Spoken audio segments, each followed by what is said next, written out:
também cairá. Olá pessoal, sejam muito bem-vindos de volta a este canal que fala sobre museus, história, o século XIX e outras cositas más. A cosita más de hoje é uma homenagem que eu preciso fazer à melhor novela que já foi feita na face da Terra, Renascer.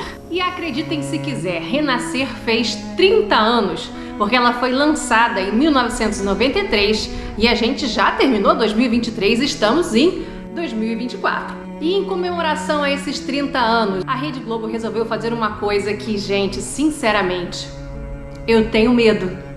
Eles estão fazendo um remake da novela Renascer. E aquilo era tão bom, mas tão maravilhoso, que sinceramente eu não sei se precisava de um remake.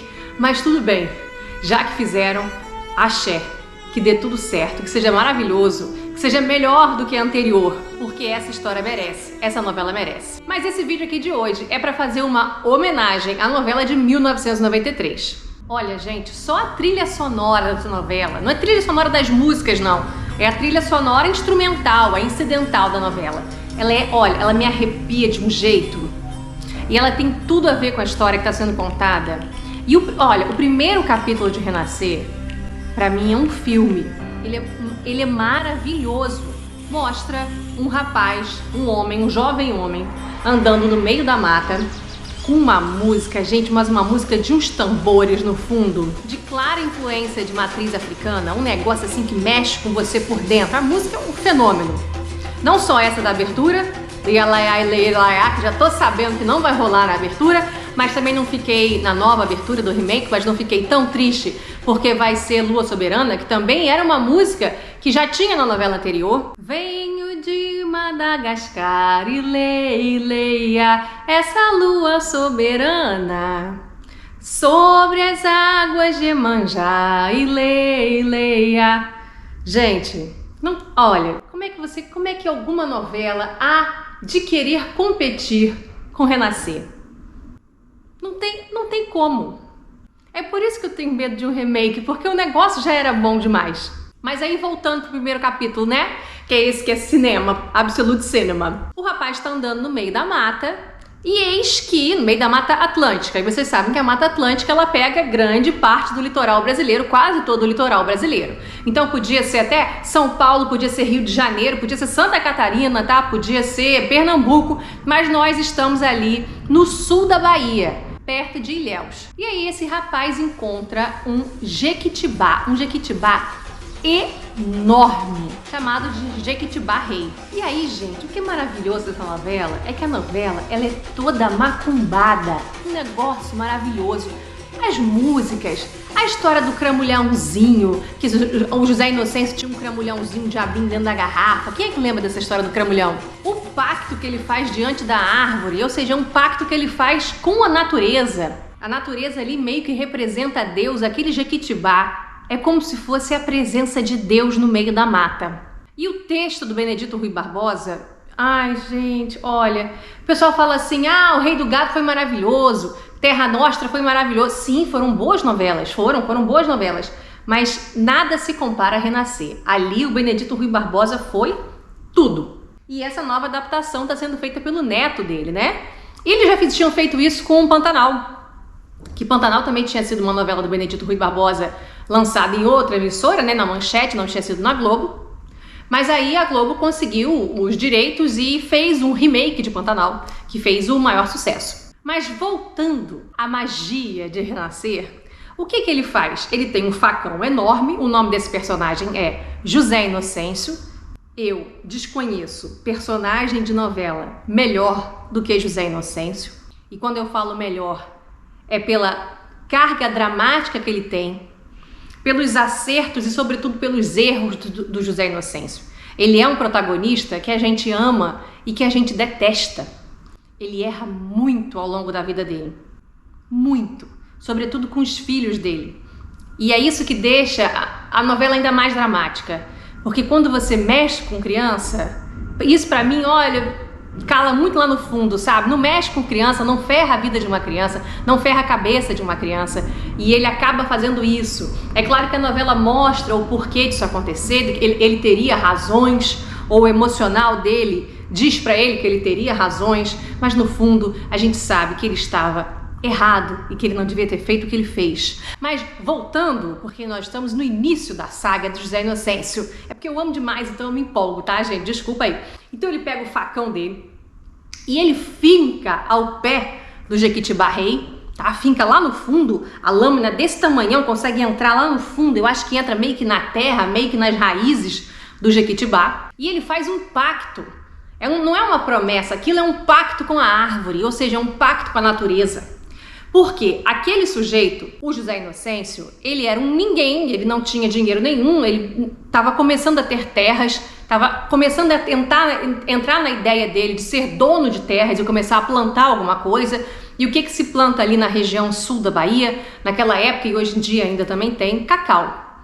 E cacau, gente, também é um negócio que rende muito dinheiro, né? Alguns reis do cacau surgiram e existem até hoje. E ele diz... eu não conheço nada de árvores, eu não conheço ainda nada de terra, mas sinceramente uma terra que dá uma belezura dessa, há de ser uma terra boa, deve ser muito boa, e eu vou me estabelecer aqui. Então gente, olha, me arrepia demais, gente, desculpa, mas me arrepia demais. E ele fala, é a partir das suas raízes que eu demarco a minha terra. E aí ele finca o facão e vem a promessa. Enquanto meu facão estiver fincado na sua terra, nem eu nem você hemos morrer, nem de morte matada, nem de morte morrida. E aí quando ele termina a frase, é por isso que é Benedito Rui Barbosa, um beijo pra você, você é maravilhoso, porque é quando ele termina a frase e quando ele termina de fincar, ele é apanhado por um bando. Por quê? Porque, obviamente, aquelas terras já tinham dono, né, gente? E aí os caras querem saber o que ele tá fazendo ali, que negócio é esse. Então, assim, é uma novela com muita violência. Inclusive, esse primeiro capítulo, eu lembro que eu era criança, mas até hoje eu não consigo ver, né, mesmo adulta. Eu acho que eu até piorei. Hoje em dia eu vejo menos ainda esse negócio de violência, eu não gosto. Mas é uma novela cheia, é uma novela de homem.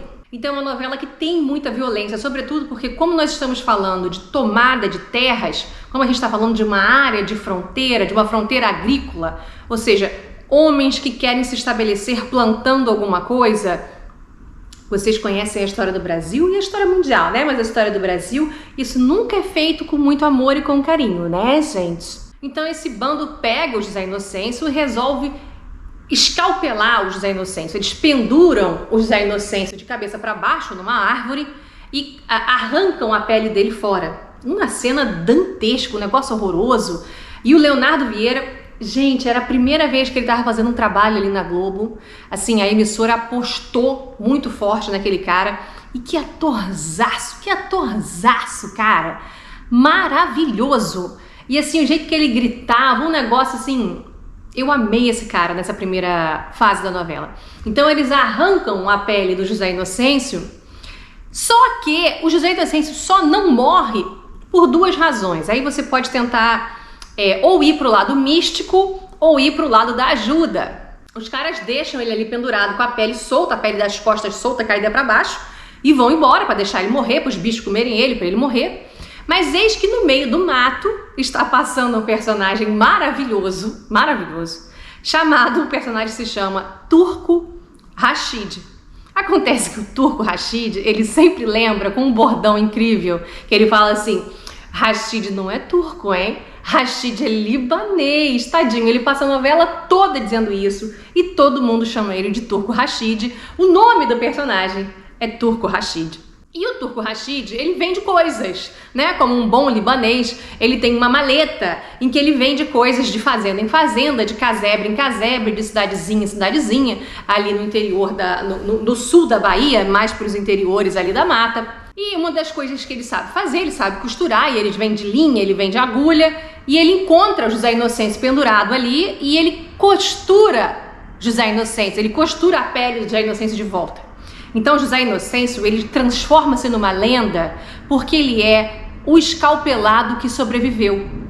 Ele é uma lenda viva, né? Literalmente viva, porque ele sobreviveu àquilo. Aí, inclusive, ele dizia, fui costurado pelo... Imagina, tudo isso sem anestesia. Fui costurado pelo Turco Rashid, não sei o que. Ele contava e recontava essas histórias. E aí, se você for pro lado místico, você pode dizer, ele ficou vivo por causa do pacto que ele fez com Jequitibá. Ele tinha acabado de fincar o facão dele ali nas terras, né? Na raiz do Jequitibá. E a partir daquele momento, esse cara, ele vai conseguindo enriquecer. Mas como nós estamos falando sobre fronteira agrícola, sobre plantadores de cacau, nós temos ali vários coronéis. O José Inocêncio é o novo coronel, o coronelzinho, aquele que é jovem. Mas existem outros que são mais velhos e que estão assim muito enciumados do sucesso do José Inocêncio. Entre eles, o Bellarmino, o coronel Bellarmino, que é feito por ninguém mais, ninguém menos do que o José Wilker. É justo, é muito justo, é justíssimo. Esse foi um bordão que ele criou, inclusive foi sem querer que ele inventou isso. Eu acho que ele tinha esquecido o texto e mandou essa. E fez um sucesso danado e ficou. E o que eu acho mais interessante dessa primeira fase da novela, pessoal, ela ficou tão arraigada na mente das pessoas, e ela é tão importante para a história, que todo mundo achava que aquilo dali tinha durado um mês, mas não, foram só 5 capítulos, né? Só uma semaninha, né, de novela, essa primeira fase. O Benedito Rui Barbosa, ele é conhecido como um escritor que as primeiras fases de novela dele, O Rei do Gado foi assim, Renascer foi assim, é um negócio tão bom, mas tão bom, que parece uma série de Netflix, parece um The Crown da vida, sabe? Mas a segunda fase costuma ser um pouco arrastado. Foi assim com o Rei do Gado, Renascer também foi um pouco arrastada, mas isso é um pouco culpa da Rede Globo, sobretudo naquela época, que precisava de uma novela gigantesca. Então os assuntos vão meio que cozinhando ali, você vai remoendo os assuntos, mas as primeiras fases, como elas têm que ser muito concisas, porque elas duram menos tempo, elas são brilhantes, brilhantes. Essa primeira fase de Renascer é um negócio, e palmas para o Leonardo Vieira e para Patrícia França, né, que fez a Santinha, e para o José Wilker, que fez o Bellarmino, e outras pessoas mais que estavam ali dentro, né, o Leonardo Brício, que fez o Diocleciano, e todo mundo que estava ali na primeira fase. Então, como há essa disputa por terras, há muitas tocaias, e as músicas de fundo das tocaias são um negócio, é muita gente que vai morrendo, né, muitos homens que vão morrendo de assassinato por tiro, né, eles são tocaiados. E o José Inocêncio, ele parece ter o corpo fechado, porque ele nunca morre das tocaias que são feitas contra ele, porque a gente já conhece, né? Que é o Jequitibá. Embora ele venha dizer, porque ele tem um cramulhãozinho numa garrafa, ele tem um diabinho numa garrafa, ele diga que é sempre esse pacto que ele fez com esse cramulhãozinho que está sempre com ele, que ele carrega com ele sempre diz pro povo que ele tem um pacto com o diabo. E todo mundo acredita, né? Todo mundo acredita, até porque ele ficou tão rico do nada, ele era tão jovem, vinha de família nenhuma, né? Não tinha nada. E ele enriqueceu tanto que todo mundo acredita que seja o cramulhãozinho dele, né? O pacto que ele tem com o diabo. Mas na verdade o pacto que ele tem é com um Deus. E até a gente fala um Deus na natureza porque ele está metido com natureza. O que ele faz é plantação de cacau. Então ele está metido com raízes, com o verde, com as plantas. E ele fez um pacto com o rei vegetal ali naquela região, que é o Jequitibá Rei.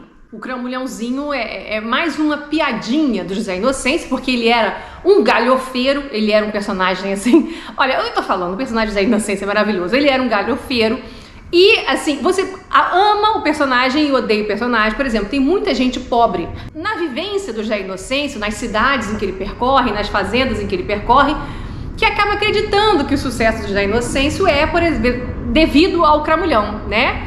E, por exemplo, o Tião Galinha, cara. O coitado do Tião Galinha, que era feito pelo Osmar Prado, né, um atorzaço, ele era um catador de caranguejo, que vive na lama, nos mangues, né? Então ele e a mulher dele catavam caranguejo. Então eles eram personagens que viviam cheios de lama, porque eles tinham que enfiar, e é maravilhoso que eles faziam os atores... botavam os atores na lama. Eles têm que enfiar a mão lá no fundo, né, do mangue para poder tirar os caranguejos e tal. E o Tião Galinha tinha essa vida daí, né, uma vida muito difícil, muito pobre, e ele sonhava em enriquecer. E ele é uma das pessoas que cai na história, na balela do cramulhãozinho do José Inocêncio. E começa a ter um cramulhãozinho dentro de uma garrafa também. E começa a fazer um bando de pegadinha que o José Inocêncio criava com a cara dele pra ficar rindo da cara dele. Então, assim, José Inocêncio é um personagem que você tanto ama quanto você odeia ao longo da novela, né? Ele é muito engraçado, mas ele é muito cretino também. Pois bem, mas nas terras do coronel Belarmino, o José Wilker, morava um funcionário dele, o Venâncio, que era um funcionáriozinho assim, gente, muito simples. Era um dos capangas do Belarmino. O casebre dele era muito simples. Morava o Venâncio, a mulher dele, a Quitéria, e a filha dele mais nova, a Maria Santa, conhecida como Santinha. E assim, a história de Renascer, ela realmente é muito densa, muito cheia de camadas e, como eu falei pra vocês, cheia de violências. Não só violências físicas, mas por vezes outras violências também. No caso do Venâncio, os personagens indicam que esse casal, o Venâncio e a Quitéria, eles tinham, além da Maria Santa, uma filha mais velha. Só que essa menina, segundo a novela, se descaminhou na vida, ou seja, ela conheceu um cara, conheceu um homem e fugiu. Foi embora com esse homem. Agora, a gente percebe, pelo que a Quitéria vive, né? Porque ela é subjugada por esse marido, que é um bronco, né? O Venâncio é um bronco. A gente percebe que ela tenta proteger a filha de abusos do próprio pai, do Venâncio. Então, assim, a gente pode tentar imaginar que essa irmã mais velha da Maria Santa talvez fosse uma pessoa abusada pelo pai. E por ser abusada pelo pai, ela tentou fugir dali, ir embora dali, e ao encontrar um homem foi a chance que ela teve de conseguir ir embora dali o mais rápido possível. São coisas que vão passando pela nossa cabeça.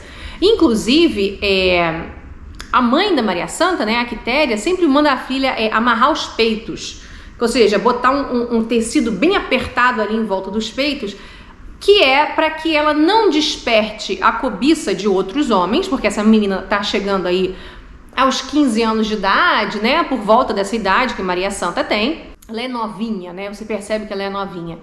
E ela já tá começando a chamar a atenção dos homens e a mãe tenta preservar a filha ao máximo, não só dos outros homens, mas da ira do pai, que pode tentar matar algum homem que chegue perto de Maria Santa, ou até mesmo a vontade sexual desse pai, que dá a entender, a novela dá a entender, de que ele abusava sexualmente da mais velha, e eu não duvido que ele já estivesse olhando com outros olhos para Maria Santa. Muito bem, mas o Venâncio, esse empregado do coronel Belarmino, a coisa que ele mais gostava na vida dele é ser o boi. Ou seja, nas festas de Bumba Meu Boi, ele era sempre o boi que ficava dançando ali no meio da roda. Tem a roda, fica batendo palma e fica cantando música. Olha, maravilhoso, gente. E ele ficava rodando de boi ali dentro. E ele gostava muito porque o boi, sendo boi, ele é violento, né? O boi é sempre violento. E ele vai derrubando as pessoas. E o Venâncio adorava fazer isso. Ele era um boi muito bom, porque ele derrubava bem as pessoas. Até porque a gente conhece Venâncio, né? E a filha dele ele não queria que a filha dançasse no meio da roda ali, porque ele não queria que ela despertasse a cobiça dos homens e tal, mas a mãe falou, não, mas eu vou amarrar os peitos dela, e não vai chamar a atenção de ninguém, só que ela chama. Porque José Inocêncio, nosso personagem principal, ele vai, olha a audácia, José Inocêncio, ele é muito audacioso. Ele vai nas terras do Belarmino, que era um coronel que não gostava dele e que já estava tentando tocaiá-lo, estava tentando matá-lo, mas sem sucesso, porque o corpo do José Inocêncio ele é fechado, né? E ele foi nas terras do Belarmino, porque ele ficou sabendo que ali tinha um Bumba Meu Boi muito legal, muito divertido. E ali no Bumba Meu Boi ele olha para Maria Santa e ele se apaixona de imediato por ela. Por isso, gente, a história de amor desses dois é maravilhosa. Ela perdura ao longo da novela inteira, mas essa fase inicial ela é muito bonita. Então o que acontece o José Inocêncio acaba voltando nesse casebre aí onde Venâncio e Quitéria moram. Quitéria não estava em casa, Venâncio também não estava em casa, e ele acaba agarrando a menina. Também, né? A gente pode conversar aqui sobre consentimento, né? Esse tipo de coisas que não tínhamos em 1993 e não tínhamos mais para trás ainda. Mas a menina tenta fugir dele, ela tá com uma cesta de roupa, que ela ia lavar roupa, ele agarra ela, a gente fica até achando, meu Deus, José Inocêncio vai estuprar a menina, vai estuprar a Maria Santa, mas não, ele queria dar um beijo nela. Mesmo assim, ele fez o que ele não podia fazer, porque ele deu um beijo forçado. Acontece que Maria Santa, A mãe nunca falou absolutamente nada sobre sexo pra ela, nada. Então ela desconhecia tudo. E ao ser beijada por esse rapaz, pelo José Inocêncio, ela achou que ela estava grávida. E aí é que nos remete à história da irmã dela. Da irmã dela que muito provavelmente engravidou também e que foi um escândalo dentro de casa e que o pai surrou a irmã mais velha dela, bateu, expulsou ela de casa ou ela fugiu com o cara. Uma coisa dessa que aconteceu com a irmã mais velha que a gente não sabe direito, mas Maria Santa ficou com isso na cabeça de que a irmã engravidou e de fato a irmã engravidou de verdade, não foi um beijo na boca. Eu não duvido nada que se duvidar, a irmã engravidou até do próprio pai do que dessa pessoa daí que ela fugiu, eu não sei, né? A novela não deixa isso claro, mas assim, a gente pode ficar tentando imaginar. Mas o que importa é que ela tá morrendo de medo porque ela tá supostamente grávida do José Inocêncio. E aí ela vai contar isso pro pai e pra mãe, obviamente que ela é expulsa, né? Ela apanha também do pai, é um escândalo, lá. E o pai, achando que ela era uma puta, uma dada, que transou com o José Inocêncio, vai levar a menina, ele arrasta a menina e deixa na casa de Jacutinga, que era dona da Casa da Luz Vermelha. Quem é Jacutinga? Jacutinga é uma prostituta já de bastante idade, né?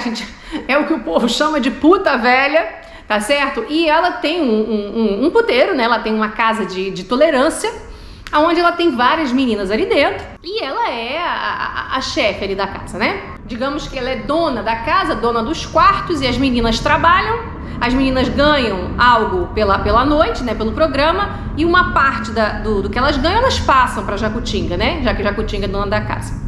Muito bem, então o pai larga Maria Santa ali na casa das putas, que tá achando que a menina é puta.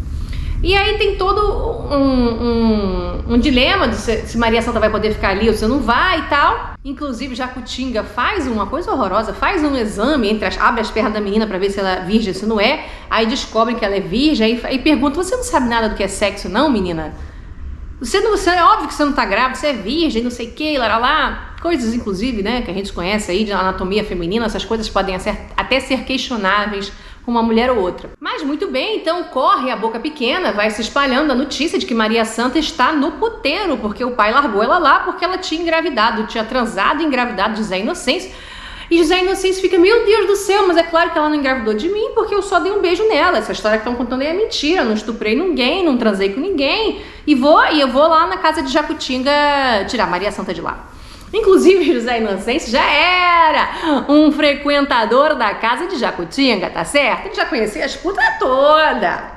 E o José Inocêncio, ele tinha dois empregados principais, que eram assim o braço direito e o braço esquerdo dele, que era o Diocleciano, tá? E o Jupará. E o Diocleciano e o Jupará iam junto com o José Inocêncio pra casa de Jacutinga e também conheciam as putas. Inclusive, o Diocleciano estava bastante apaixonado por uma delas, que era morena. E ao chegar lá na casa de Jacutinga, o José Inocêncio propõe, né, casamento a Maria Santa, fala com Jacutinga que quer tirar Maria Santa de lá, até porque se Maria Santa ficasse ali, ela ia acabar fazendo programa com alguém, porque ela tem que pagar a estadia ali dentro também, que Jacutinga não faz caridade. E José Inocêncio chega a tempo, né, de salvar a menina, tirar a menina do puteiro. Acaba que Diocleciano aproveita o bonde do patrão, que vai se casar com Maria Santa. Diocleciano fala com Morena: Morena, também vou tirar do puteiro, vem comigo que a gente vai casar. E o Jupará também fala com uma das meninas, só que a menina da limpeza, era uma menina que não se prostituía. Essa menina que vai casar com o Jupará, ela era uma menina da limpeza. Mas o que importa então é que o José Inocêncio se casa com Maria Santa, com a Santinha, e eles são muito felizes, gente, é muito bonito de ver. Porque assim, por uns 5 anos da vida deles, eles são muito, muito, muito felizes. E eles têm 4 filhos juntos, né? Ela tem um primeiro menino que se chama José alguma coisa, um segundo menino de novo que se chama José alguma coisa, um terceiro menino José outra coisa. Um deles se chama até José Venâncio, que era o nome do pai dela, né? Então, por mais que o pai tenha abandonado ela, jogado ela no puteiro, ela ainda assim dá um nome para ele em homenagem ao pai, José Venâncio. E ela engravida de novo pela 4ª vez, e aí todo mundo fica: não, agora é uma menina, não, pelo amor de Deus. Ela fala: não, agora né, Zé, agora é uma menina, eu devo estar grávida de uma menina e tal, e todo mundo tá esperando a menina. Inclusive a parteira é sempre a Jacutinga. Eu gosto muito dessa relação, Porque a Jacutinga, ou seja, essa pessoa, essa tal da puta velha, né, gente, ela nada mais é do que uma pessoa sábia, né, uma pessoa com sabedoria, e uma sabedoria de quê? Justamente ligada ao corpo humano, sobretudo ao corpo feminino, né, e à sexualidade feminina. Tanto, inclusive, quando eu falo de mulher sábia, eu lembro de como é que se chama uma parteira, né, em francês, que é a sage-femme. Ou seja, sage é de sábia, ou seja, uma mulher sábia. A mulher que sabe fazer um parto é uma mulher sábia. Uma mulher que conhece das coisas. E Jacutinga conhecia das coisas do mundo, das coisas da vida, da alma humana e do corpo físico da mulher, e conseguia, botou os meninos da Maria Santa aí no mundo, né? Os 3 partos foi ela que fez, e de outras várias mulheres e tal. Agora, como vocês bem sabem, por vezes um parto normal não dá certo, né? Existem algumas intercorrências, que é para isso que existe cesariana, né, gente? E é para isso que existe também a esterectomia, quando você precisa tirar um útero, quando o útero não está voltando, ou quando há uma ruptura do útero, quando há um sangramento absurdo, que a mulher vai morrer por hemorragia, os médicos agem e tiram o útero fora. Talvez esse fosse o caso de Maria Santa, talvez ela estivesse precisando disso. Acaba que ela morre. E a morte dela, obviamente, que vai devastar José Inocêncio. E é um capítulo, gente, é um capítulo muito triste. Porque, assim, foram poucos anos que eles ficaram juntos, mas foram anos muito felizes e o público estava adorando. Era um negócio incrível de ver. E aquelas 3 crianças ali, pequenininhas ainda, o mais velho devia ter uns 4 ou 5 anos de idade, e o menorzinho, que tinha acabado de nascer, ainda por cima era um menino, né, gente? Não era a menina que eles tanto estavam esperando. Ele era um recém-nascido, ele tinha poucas horas quando ela acabou morrendo. Ela ainda chegou a ver o menino, ainda chegou a ver o marido, conversou com todo mundo, mas a Jacutinga percebia que ela estava muito fraca. Na certa, ela estava tentando combater aquela hemorragia ali sem sucesso. Ou então, se não era uma hemorragia, ela estava muito fraca porque ela já estava com dificuldade de respirar, e talvez ela tenha morrido de embolia, né? Uma embolia, talvez uma embolia pulmonar. Das duas, umas. Ou foi uma hemorragia muito forte, o útero rompeu, não voltou, alguma coisa do tipo, ou foi uma embolia. E o José Inocêncio, ele vai ficar revoltado com a criança, com o bebê. Ele vai achar que a culpa da morte da mulher é do bebê. Então, pelo resto da vida, ele vai amar os 3 filhos mais velhos, todos os Zé, que são Zé que nem ele, né? José isso, José aquilo, José aquilo outro. E esse terceiro menino, nem o nome de José vai levar. Eu não lembro mais nem quem foi que deu o nome do garoto, se foi ele ou se foram outras pessoas. Mas o que importa é que o nome do menino é João Pedro. E João Pedro foi feito pelo Marcos Palmeira. E Marcos Palmeira será o novo José Inocêncio na fase adulta, na fase velha, nessa nova novela, nesse remake de Renascer. Teve muita gente que ficou chateada, e eu até também fiquei achando a mesma coisa, porque achavam que nessa nova versão, nesse remake, quem tinha que fazer o José Inocêncio mais velho tinha que ser o próprio Leonardo Vieira, que tinha feito José Inocêncio na primeira fase, lá em 1993. Mas se você parar pra pensar, a escolha do Marcos Palmeira, que tinha feito esse filho do José Inocêncio, que tinha feito João Pedro, também é interessante. Eu não sei direito o que pensar sobre isso. Eu achava que o Leonardo Vieira merecia, mas eu acho que o Marcos Palmeira também merece. Então que seja um José Inocêncio muito bom. Mas aí, gente, é que vem os capítulos mais tristes da novela. Porque, assim, o João Pedro, a cena em que o José Inocêncio leva o bebezinho, que ele não quer saber daquele bebê dentro de casa. Ele leva o bebê para casa do amigo dele, o Diocleciano, que tinha uma casinha, uma casa um pouco mais simples que a dele, né? Mas tinha uma casa ali nas terras dele. E ele, assim como José Inocêncio, também já tá casado há uns 7 anos lá com a Morena, né? E Morena, gente, ela não conseguia ter filhos. Ela tinha muita dificuldade de engravidar. E quando engravidava, eu acho que ela chegou a engravidar uma vez ou outra, ela perdia a criança muito cedo.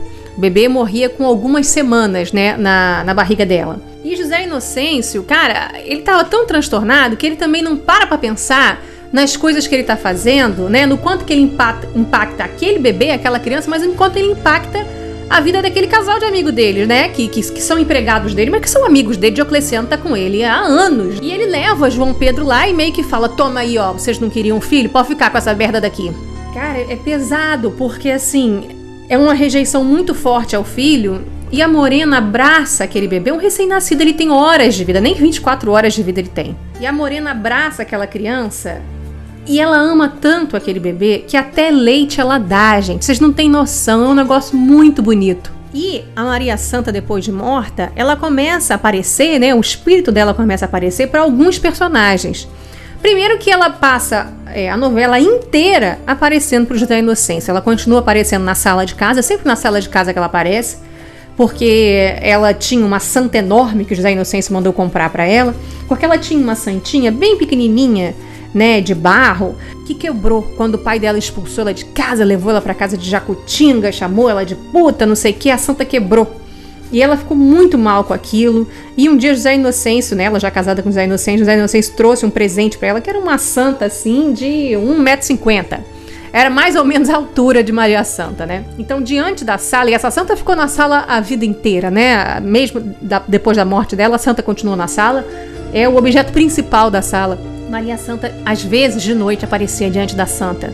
E José Inocêncio, ele também costumava dormir muito na cadeira de balanço ali na sala, enrolado na manta que a Maria Santa fez com retalhos, né? E eu acho que era até a manta que ela estava em cima quando ela teve os bebês, quando ela morreu, uma coisa do tipo. Era uma manta dela, que lembrava muito ela. Mas ela não aparecia só para o José Inocêncio.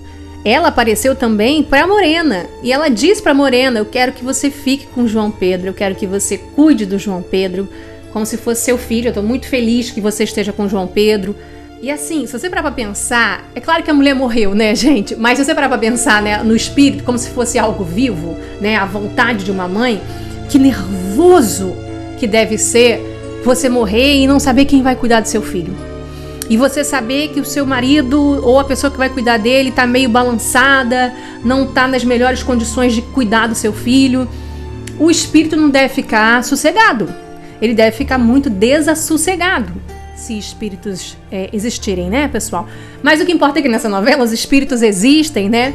Assim como os pactos com Jequitibá, os cramulhões dentro de garrafa e tudo mais. Então Maria Santa aparece para Morena e eu acho que é a partir dali que Morena começa a dar leite. Acontece que todo mundo, né, tem o enterro da Maria Santa, o padre vai conversar com José Inocêncio, a empregada do José Inocêncio, que é a Inácia, ela fica também com os outros meninos mais velhos, mas dentro de casa, né? Ou seja, dentro do lado do pai. Inácia, inclusive, que sinceramente sempre foi apaixonada pelo José Inocêncio. Ela aceitou Maria Santa ali dentro porque Santinha, de fato, era uma pessoa muito cativante, muito boa e muito cativante. Ela aprendeu a gostar de Maria Santa. Mas ela tinha um certo ciúme, né? Mas Maria Santa era tão cativante que cativou a Inácia também. E as duas ficaram amigas nesses 7 anos aí, 8 anos, esses poucos anos que eles conviveram. E a Inácia, ela meio que vai ser a mulher daquela casa. Embora ela não durma com José Inocêncio, ela não seja a esposa do José Inocêncio, o José Inocêncio nunca tenha encostado nela, é ela que tá na cozinha, é ela que vê a comida das crianças, é ela que vê a comida do patrão, é ela que vê a roupa do patrão, a roupa das crianças, a roupa da cama, a roupa de banho, tudo. É ela que se preocupa. A Inácia é a mulher daquela casa e assim será por muitos anos, né? E ela cria os filhos desse patrão ao lado do patrão, né? Quase como se ela fosse mãe e o José Inocêncio fosse o pai. Mas ele acaba sendo um pai ausente até mesmo para esses meninos. João Pedro é um capacho, um cachorro para ele. Mas mesmo para esses 3 meninos, a ausência de Maria Santa vai impactar na relação dele com os filhos, né? Ele não é um bom pai. Inclusive, ele acha que a paternidade é muito em dar dinheiro. E como ele tem muito dinheiro, ele vai enriquecendo e vai envelhecendo amargurado, porque ele não se casa jamais com outra mulher.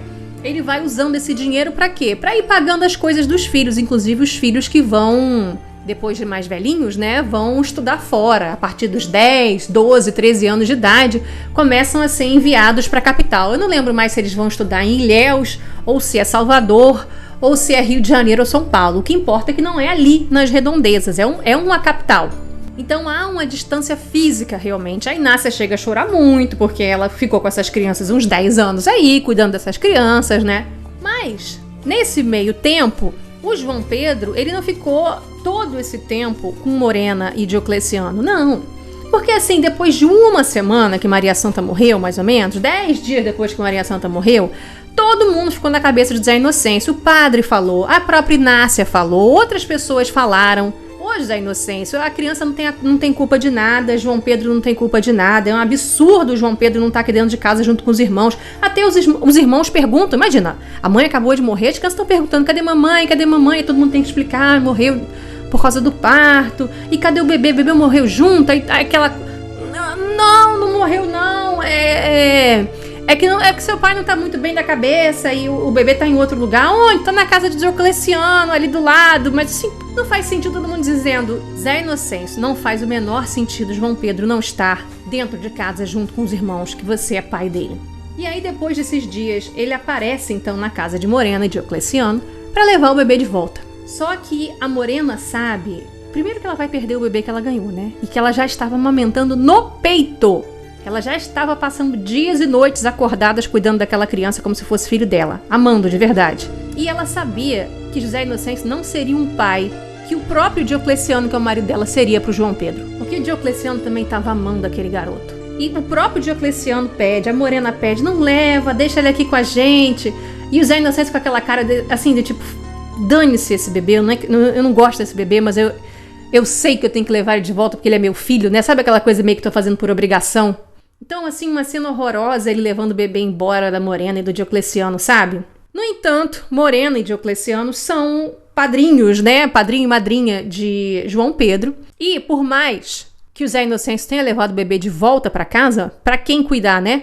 Para Inácia cuidar. Apesar disso, João Pedro vai crescendo e vai percebendo que o pai não gosta dele do mesmo jeito que ele gosta dos irmãos. E não trata ele do mesmo jeito que trata os irmãos. Então, o próprio João Pedro, ele passa a infância dele indo muito na casa da Morena e Diocleciano, que são padrinhos dele, né? E por mais que ele meio, né, gente, entre aspas, tenha voltado para a casa do pai, ele dorme muitas noites na casa de Morena e Diocleciano. Ele foi meio largado ali, né? É como se o Zé Inocêncio tivesse dito para a sociedade, para o padre, para Inácia, para o vendedor, para fulano de tal, para Beltrano de tal... não, o menino mora aqui comigo, não faço diferenciação entre os filhos não, mas é mentira, faz sim, tanto que o próprio garoto percebe e o próprio garoto prefere passar muito mais tempo na casa de Morena e Diocleciano do que com o próprio pai. E isso é triste de ver, cara. Realmente aquilo me impacta muito, ele tratando mal aquela criança. E eu posso imaginar como pro Leonardo Vieira deve ter sido difícil gravar essas cenas, e pro próprio garoto, que era um ator aí, um ator mirim, um ator pequeno, também deve ter sido difícil gravar. E o menino é cheio de brios, viu? Ele não abaixa a cabeça pro pai, não. Ele sabe que o pai trata ele mal e ele joga isso na cara do pai. Agora a gente sabe o quanto que isso, no fundo, impacta, né, a autoestima da criança. E ele mesmo, a gente vê ele de frente pro pai, ele bate de frente, né? Ele responde, ele não abaixa a cabeça. Mas é só o pai sair de cena que ele chora, que ele se sente sozinho, que ele se sente diferente dos outros, que ele pede o colo de Morena e de Diocleciano. É foda de ver, cara. Isso daí realmente eu achei pesado. Mas a gente sabe que já aconteceu muito e eu não duvido que continue acontecendo em alguns lugares. Mas aí, como eu falei para vocês, o tempo passa e esses irmãos mais velhos do João Pedro vão estudar fora. Tanto na adolescência, eles vão estudar em colégios melhores do que esse que tem ali nas redondezas, quanto depois, né, no início da vida adulta, eles vão fazer faculdade. Um deles, inclusive, se forma em medicina. Acho que um outro é engenheiro, acho que tem um outro que é arquiteto, eu já não lembro mais das profissões, eu só lembro do médico. E é sobretudo nessa fase adulta já desses meninos, em que eles se tornam realmente assim muito apartados do pai. Até porque o pai, sinceramente, também nunca conseguiu ter muita conexão com os filhos desde que Maria Santa morreu. Eu falei pra vocês que ele não foi um bom pai. Para ele a parentalidade era dar dinheiro. Então, esses meninos que moram longe, né, que moram em Salvador, que moram no Rio, que moram em São Paulo, eles vivem mandando carta e telefonando para o pai para pedir dinheiro, mais dinheiro para poder pagar a universidade, para poder pagar o apartamento que eles estão morando, para poder comprar roupa, para poder comprar um carro, para poder fazer uma viagem, para sair para jantar com a namorada e não sei o quê. E o pai mesmo fala, cara, não tem dinheiro que dê para esses meninos, eles estão sempre pedindo mais, pedindo mais, pedindo mais. E aparecer aqui mesmo, nunca aparecem. É só assim, Natal. Enquanto que João Pedro, embora seja maltratado pelo pai, inclusive o pai nunca tenha proposto para ele estudar em outro lugar, porque ele achava que João Pedro não merecia estudar em outro lugar, não era tão brilhante quanto os outros. João Pedro era mais da roça, gostava de ficar na roça, não é, João Pedro? João Pedro meio que dizia, ele também foi cansando de bater um pouco de frente com o pai, sabe? Então, assim, também não queria ficar mendigando coisa. Se o pai também não oferecesse, ele também não ia ficar mendigando, não ia ficar pedindo, não ia ficar rastejando. Nem rastejando por amor, nem rastejando por dinheiro. Gente, é brabo de ver, cara, é brabo de ver. Então, ele estudou por ali mesmo, não fez faculdade, ficou ali na roça junto com o pai, cuidando do cacau. E aí José Inocêncio está envelhecendo e ele meio que tá vendo que os filhos também não ligam em nada para as fazendas. E ele não duvida nada que quando ele morrer, esses filhos vão querer vender essas fazendas todas, né? Essa grande terra que ele tem para dividir ali o dinheiro entre os três e tal. E ele acha que só quem levaria o negócio dele adiante seria o próprio João Pedro. Mas mesmo assim ele não dá o braço a torcer. A gente percebe que ele percebe isso, mas ele não dá o braço a torcer, de falar com o filho, de abraçar o filho e tal. Não. Mas o filho que passa a vida inteira ao lado do pai é João Pedro. Mesmo que seja para ser um pouco maltratado, igual um cachorro, ele tá do lado do pai todo dia. Até que chega um dia que aparece uma menina chamada Mariana ali por aquelas redondezas. Mariana foi feita por Adriana Esteves, que é uma atrizaça, né, gente? Para quem viu aí, oi, Avenida Brasil, Carminha, né? Motorista, toca pro inferno. Pois foi um inferno que a Adriana Esteves viveu em Renascer. Ela era novinha, porque ela ia ser o par romântico de José Inocêncio. José Inocêncio finalmente, depois de anos, depois de uns 20 anos da morte da mulher, ou de uns 25 anos depois da morte da mulher, finalmente começa a olhar para uma outra mulher, que é Mariana. E o público, gente, odeia. Até porque o público achava lindo que ele não tivesse se casado até hoje. Achava lindo que ele passasse as madrugadas na sala esperando o espírito de Maria Santa aparecer. E Maria Santa meio que não morre, porque a própria atriz continua indo gravar. Afinal de contas, alguém tinha que fazer o espírito dela na sala. E era a própria Patrícia França, né, que continuava indo gravar. Mas Mariana, quando aparece, ela veio ali para seduzir. Ela veio seduzir o José Inocêncio. E ninguém entende direito, porque assim... Eu sei que ele é um coroa bonitão, que o Antônio Fagundes era bonitão naquela época, é muito rico, então você podia imaginar que mesmo uma menina nova e bonitinha talvez tivesse segundas intenções com esse coroa, justamente porque ele é rico, talvez fosse isso.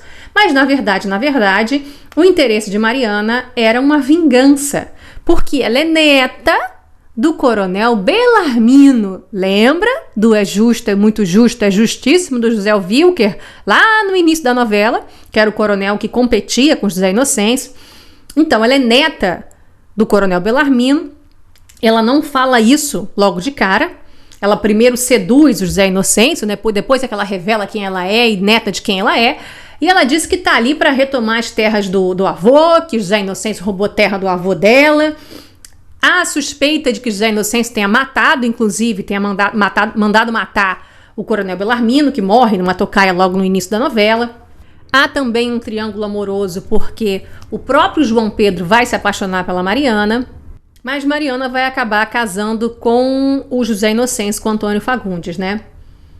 E o público detestou ela, mas falavam mal dela, diziam que ela era péssima atriz, que era insossa, que isso, olha... Essa bichinha sofreu, a Adriana Esteves sofreu, viu? Ainda mais naquela época. Mas, graças a Deus que ela deu a volta por cima e mostrou a boa atriz que ela é, né? Então, se serve de dica pra vocês, não parem diante da primeira crítica, tá certo? Mesmo que na sua fase inicial não seja só uma crítica que venha, mas venha uma enxurrada de críticas, que foi isso que ela sobreviveu, né? Essa tsunami. Apesar disso, não pare, afinal de contas, você está só começando.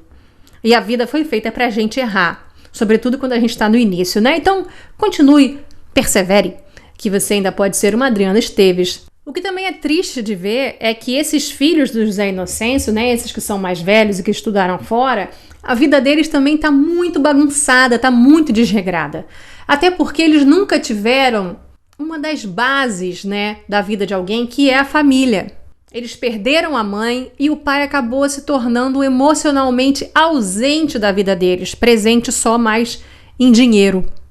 Então também esses filhos não vão muito bem. Além deles só se interessarem pelo dinheiro do pai e não exatamente pela vida que o pai leva, as histórias que o pai conta, que o pai contava as histórias do facão do Jequitibá, só João Pedro acreditava. Os outros ficavam, né, papai tem uma história dessa aí do facão, e conta mais lenda, mais história também, que eu vou te contar, o velho também é falastrão. Mas João Pedro acreditava. Disse que foi escalpelado, mas foi costurado pelo Turco Rashid. História do Cramulhãozinho. Esses filhos, eles eram um pouco desligados emocionalmente desse pai, né? A vida deles está tão desregrada que, para vocês verem, um deles que é médico, ele é um mau médico. Ele, assim, ganhou todo o dinheiro do pai para poder estudar da melhor forma possível, mas nem estudou direito, porque ele é um mau médico. Tanto que o Jupará, lembra do Jupará, que é um dos empregados do José Inocêncio? Ele passa mal e é o filho do José Inocêncio que vai cuidar dele, calhou dele estar ali e tal, na data, e é ele que vai cuidar e o Jupará morre. Uma coisa que pode acontecer com qualquer médico, né? Mas o filho do Jupará, que é o Juparazinho, ele acredita que seja porque o filho do José Inocêncio não foi muito bom, não atendeu o pai dele direito. E aí os filhos também fizeram maus casamentos, eles também andam brigando muito com as esposas também são muito interesseiras. Um deles é casado com a Patrícia Pilar, que eu acho que ela fazia a Eliana, que era uma mulher assim muito ambiciosa, só pensava em viajar, em dinheiro, e ter casa chique, rica. E achava assim, mas ela estava achando que ela tinha casado com o Zé Inocêncio, né? Não, ela casou com um filho do Zé Inocêncio. Se ela acha que ela vai ser rica assim por casamento, então o filho dela, né, o filho do Zé Inocêncio, que trabalhe. Ou ela, né, gente, que podia trabalhar e ganhar o dinheiro dela pra ficar rica, né? Mas não. E o próprio Zé Inocêncio tá assim, ó, essa tua mulher, essa Eliana daí, pô, tá achando que quem ganha o dinheiro do cacau é ela, né? E também não queria ter filho, porque ela achava que ia estragar a vida dela, que ia estragar o corpo dela, que ela ia ficar envelhecida, que ela não tem tempo pra isso. E o filho do José Inocêncio queria muito ser pai também. Então ele acaba se apaixonando por uma outra moça que é muito delicada, que sonha em ser mãe. Ela é muito... Tudo nela ressoa o feminino. As roupas que ela usa, o jeito que ela fala, a vozinha que ela tem, o cabelo que ela tem, tudo nela é muito delicado. O nome dela é Buba. E o sonho dela é ser mãe, tudo que o filho do Zé Inocêncio queria, né? E ele acaba se apaixonando por ela e eles vão ficando juntos e depois ela revela assim pra ele, dizendo, olha, na verdade, meu sonho é ser mãe, mas eu não posso ser mãe. E aí ele fica achando que ela tem algum problema para engravidar, mas que eles podem ir a algum médico para resolver e tal, lá, e ela fala que não, que na verdade ela na versão antiga ela diz que ela é uma hermafrodita, nessa versão atual ela vai dizer que é uma mulher trans. Inclusive chamaram uma mulher trans para poder fazer a personagem Buba, só sei que vai dar muita confusão porque vai ter até troca-troca de esposas ali entre os irmãos, entendeu? Acho que a Eliana acaba saindo de um indo pro outro, o outro quando descobre que Buba na verdade nasceu homem, ele acaba voltando pra Eliana, um negócio que José Inocêncio acha horroroso, todas as histórias de José Inocêncio acha horrorosas, ele não acha que a família dele tá indo bem, mas ele não consegue perceber que grande parte disso é a ausência emocional dele. Eu só sei, minha gente, que a reconciliação final entre João Pedro e José Inocêncio só acontece realmente no último capítulo da novela. E é um negócio lindo de ver, é difícil a pessoa não chorar vendo aquilo, sabe? José Inocêncio já andava muito mal, já andava muito doente. E é só no capítulo de final que a gente vai entender o porquê que ele andava tão mal e tão doente assim. E aí você pode me dizer, é porque ele era velho. Sim, é porque ele era velho. Mas o João Pedro, vendo que o pai anda muito mal já há algum tempo, o João Pedro vai no meio da mata procurar esse tal Jequitibá Rei que o pai sempre falou. Ele é o único filho que acredita nessa história, né? E ele vai procurar, ele acha o Jequitibá e ele procura entre as folhas ali a terra e encontra o cabo do facão. E aí, sabendo que o pai tá muito mal, tá agonizando, mas não consegue morrer, porque enquanto o facão estiver fincado na terra ele não morre, lembra? Então o João Pedro, ajudando o pai, ele arranca o facão.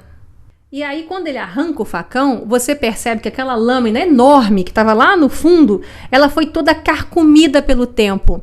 A lâmina estava curtinha ali pertinho do toco ali do cabo do facão.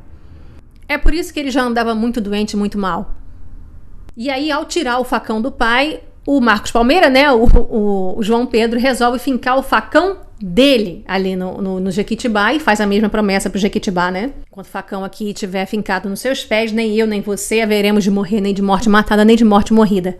E aí ele corre pra casa e o pai tá agonizando, né? E ele fala pro pai que achou o facão, que tirou o facão, que o pai pode ir agora e tal.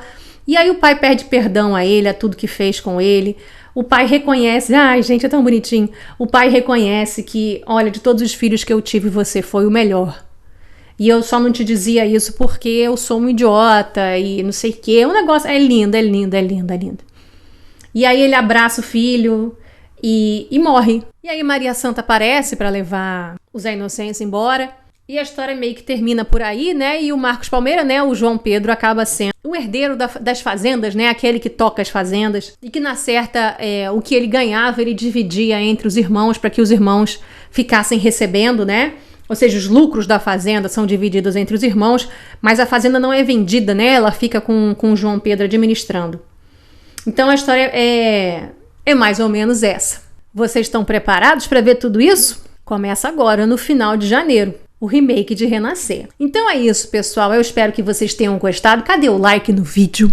Se inscrevam no canal. Beijos. Compartilhem esse vídeo com muita gente. Comentem aqui embaixo que vocês vão me ajudar aí com os algoritmos. E voltem sempre aqui no canal. Beijinhos.